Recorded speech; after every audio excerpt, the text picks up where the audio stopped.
Bulking up is definitely the best possible way to gain muscle, but a lot of people can't get it right. They plateau, they get fat, or they can't seem to gain any weight.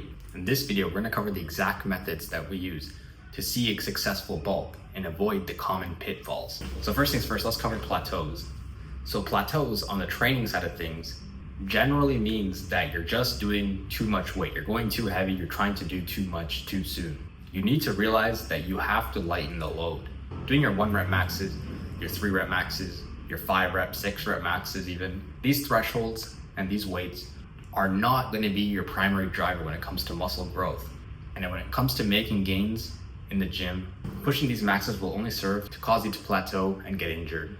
If you're watching this video, the reason you're plateauing is because you probably have not accumulated enough volume to warrant you doing the weight that you're doing.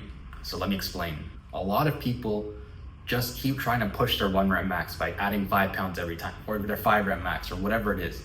You know, those low rep maxes, they're trying to push that by adding weight every single time, linearly progressing. Sooner or later, you're going to hit a brick wall. No one can move that much weight. Otherwise, we'd be lifting like 5 tons in bench press. No one does that. There's 2 things you need to realize. One is that pushing your maxes and doing strength work is not going to be your primary driver when it comes to muscle growth. If you want to grow muscles, and if you also care about looking aesthetic, you want to train in higher rep ranges. You want to do more reps, basically. This is what's going to actually cause your muscles to grow. This is what's going to exhaust your muscles the most and put give you that time under tension that you need in order to see growth. It's also going to burn the most calories, so you'll have a more aesthetic, leaner body. People who do low rep strength work, they might be a little bit stronger, but they're not aesthetic. They have a belly. They can lift it like a little bit more weight, maybe like 10% more weight than I can, but they're nowhere near aesthetic. They're nowhere near athletic as well. So make sure you're getting all those touches, getting those reps in. That's what's going to make you able to move, give you that muscle, and also burn those calories. The second thing you have to realize is that even for strength-specific training, it's phased out, and it always usually begins with an accumulation phase where they do lots of reps. They do lots of volume. They do 10 rep sets, 12 rep sets. It's like building a pyramid or building a house. You have to first, build a bottom, build a foundation before you can reach the top. Right now, what you're trying to do is you're trying to jump up and touch the top.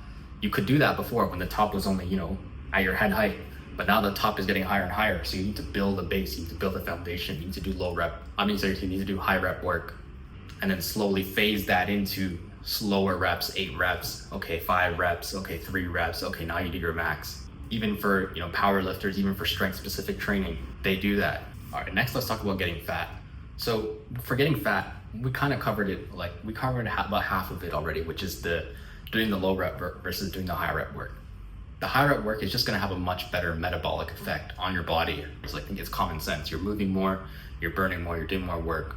The one thing I want to note as well is that, especially for compound movements, doing higher rep work is just much easier to get to that failure point. Versus, when you're doing lower reps, you might fail because your nervous system or your joints started hurting or something else. And even if you got to technical failure, if you were to drop the weight by 50% and do another set immediately after, you still realize you have so much energy, right? And so just because you couldn't do 1 more rep of your 3 rep max doesn't mean that you've reached actual muscular failure, if that makes sense. The next thing that I want to say about getting fat is that you love one part of the bulk, but you're not doing the other part correctly. And it's that you love the eating part, which is great, but you're not loving the training part, which is very important. When you show up to the gym, you have to train extremely hard. You have to train in higher rep range. It has to be something that kind of makes you uncomfortable. It's normal to be I don't want to go to the gym today, but you just make yourself go because you have to. It's normal to feel nervous before a set because you know how uncomfortable it's going to be, pushing yourself as hard as you can on that set. But that's what's going to cause you to grow. That's what's going to drive your growth. If you're, going to your sets with, you're just on your phone scrolling between each set, chances are you're not pushing yourself hard enough. You're just showing up, you're just clocking in, you're punching your card like you're going up to your 9 to 5. The thing about doing that is that you're not going to drive growth, at least not muscular growth. And so the excess calories that you're eating, instead of building muscles, is going to your belly, it's going to your face, and it's going to other places where you don't want it to go. The next thing is you got to show up consistently. You might not realize it, but it's so much easier to miss days than you think. Last week there was, you had to work late. This week it's you have to pick up your sibling from school or whatever. Next week it's something else. There's always like something that comes up. It's life, normal. These things happen. You have to run errands, you have appointments, you have to help your family, whatever it is, you get sick. It's your job to overcome these and look past these things and force yourself to stay consistent. It's not like God is gonna see, oh, Bishmar had a valid excuse, so I'm still gonna give him the gains that he deserves. No, it's not like that. It's not like school or work you show doctors. No, your body only responds to physical stimulus, and it's your job to make that happen. You can't make any excuses. You can't make up for lack of consistency or lack of effort. By the way, if you're liking the tips in this video so far, check out the link in the description for my personal course, How to Bulk Up and Build a Muscular Body. Anyways, lastly, if you can't gain weight, I maybe will make a whole video on just increasing your appetite, doing things that'll help you get to eat more food. But the best single tip that I can give you right now in this video is treat eating like it's your job. So I forget who said it. I think maybe Alan Thrall or somebody said it like a long time ago. I heard it. But he said basically bodybuilders, we're not professional weightlifters. They're professional eaters. And weightlifting is just like a part-time hobby that they do on the side. And so what you need to realize is when you're bulking up or when you're taking fitness super seriously, you're trying to make a massive change to your body, eating is no longer, it's not like a normal person where they, eat for sociably or they eat for pleasure or something. You can't be doing that. Eating is now work. You can't just eat with your eyes like, oh, this looks nasty or this looks like it tastes like whatever. You can't be like, eating only socially, like one bite every like 10 minutes, something like that. When it's time to eat and you're hungry, this is work time now. You have to eat, you have that full plate of food in front of you. You have to realize, okay, this is maybe 700 calories, so I need 2 plates of these in order to, at least for one meal. For the next 10 minutes, your focus should only be on eating the food. You're hungry, this is the perfect opportunity.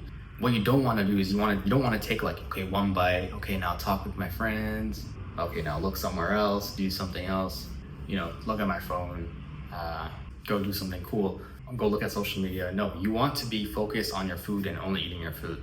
It's something that I noticed with a lot of skinny guys. They'll eat, when they're eating with their friends, like let's say I'm on a call with another skinny guy, like we're in a coaching session. I noticed that he like snacked on like some fruit or something. Of course you're not gonna be hungry. Of course you're not gonna be able to eat the kind of food you need to be eating if like every 10 minutes you just take like one bite of fruit. Your body's not gonna be hungry because it's processing that you're eating food. And so yeah, it's just not ideal. You don't want to be like snacking randomly or habitually just eating like one piece of fruit randomly. You want to avoid eating socially. It's okay, you can eat, your friends are there, okay, you can eat, but focus on the food. Don't be like, just take one bite and then talk for 10 minutes. And yeah, I would just say, treat it like it's part of your job now. Like eating is no longer for fun or for taste or for pleasure or for social status, whatever. Eating is now like part of your work. It's a very important thing that you need to focus on. If you do that, I don't think there's any way you won't be able to eat enough. Anyways, guys, that's gonna be the end of this video. Let me know any questions you have about any of the topics that we discussed in the comments below. Like the video if you did. Check out my link, like I said before, for my personal guide, my personal coaching. Like the video if you did, and I'll see you in the next one.